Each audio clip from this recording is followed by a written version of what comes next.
Good morning, everybody. Welcome to unit number 7, our second to the last week, and a big one because this is the week you're going to submit your full-fledged argument essays with research and documentation and all of that fun stuff.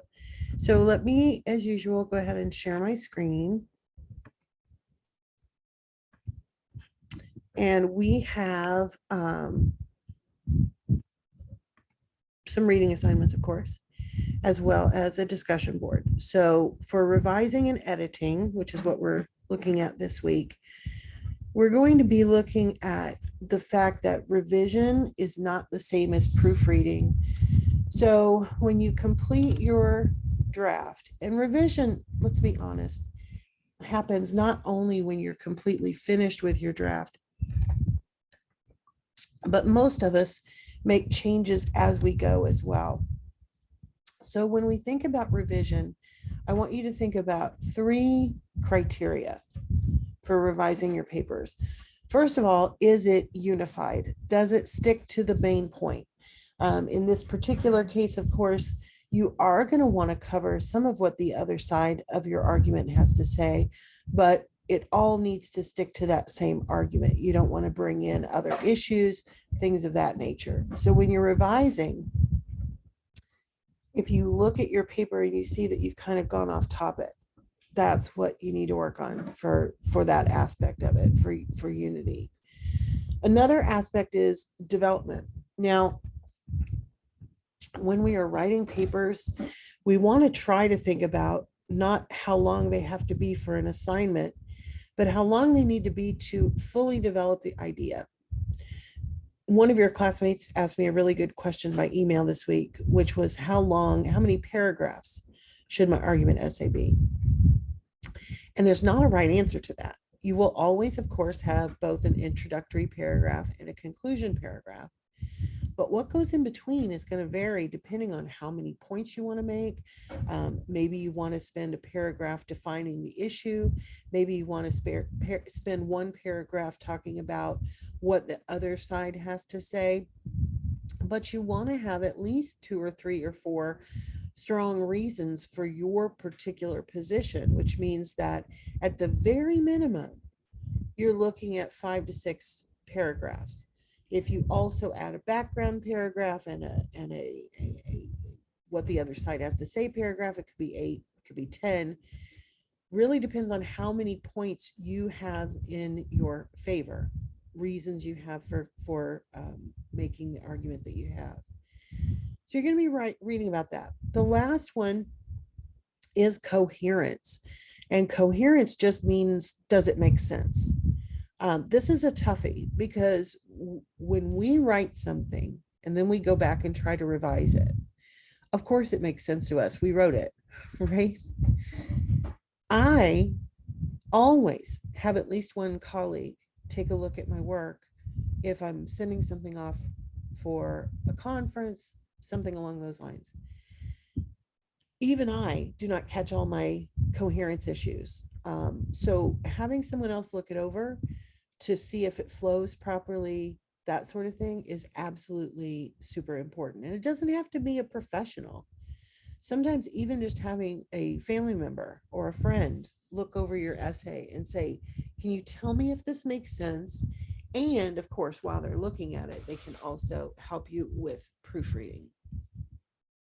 So you're going to be looking at the readings and resources this week. There's a lot of information, not as many little stopping points as usual, but you have a reading assignment and a video. So take a look at that. And then you're going to write a discussion board. Now, what's interesting about the discussion board this week is that it focuses on revision, but your initial post is due on Wednesday. So what that really means is that you need to have not only worked on completing your draft, but you need to have worked on doing some revision to it because you're going to write about that. So you're going to pay attention, of course, to the sample questions.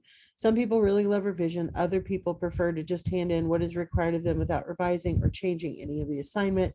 Consider the following questions about revision. What is your opinion on revision? and how often do you revise your work? What are the dangers of not revising your work? And then you're supposed to share an example from your work this term of a piece of writing that you actually revised. Maybe it's not the full essay, maybe it's the last paragraph or the 2 paragraphs that we did before. But anyway, share a story.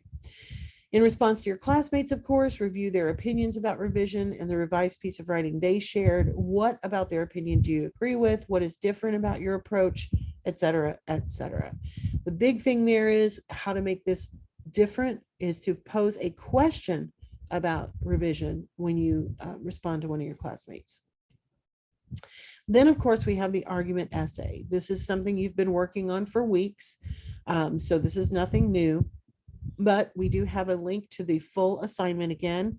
We also have a great link to something called the checklist for revisions. So I really want you to utilize this. When you feel like you are totally done with the paper, I want you to walk away from it for at least an hour. Go watch a TV show, go take a walk, go play with the dog, anything to get you away from it for a little while. Ideally, you can get away from it for a whole day. But if you don't have that kind of time, let's say you finish it on Sunday morning, then take at least an hour. And then I want you to pull up this checklist for revision. This list, by the way, is also really helpful if you want to have a friend or family member take a look at it for you. You can use this with them, maybe print it out or have them take a look at these questions before they help you revise your essay. So that's going to be an important step. And then, of course, the big thing is to make sure that you have met all of the requirements. So let's take a look at that assignment again. Remember, excuse me, it has to be on one of these 3 topics. There's no other topics to choose from. And it should be what you've already been looking at. Do not try to start over at this late stage. So it's either going to be on regulating free speech on social media, health insurance being mandatory for all American citizens, or Americans being required to complete some form of national service. Your body paragraph. So here's the setup for the paper itself. You're going to have an MLA cover page, of course, and then you're going to have an introductory paragraph with a thesis statement. And in the body paragraphs, you're going to focus on one topic each in support of your argument. Now, like I said, you may also include a paragraph that sort of outlines what the opposite side has to say. That's a really good argumentative technique. Typically, that paragraph would go directly after your introduction. Also, if you needed a background paragraph, it would go directly after your introduction.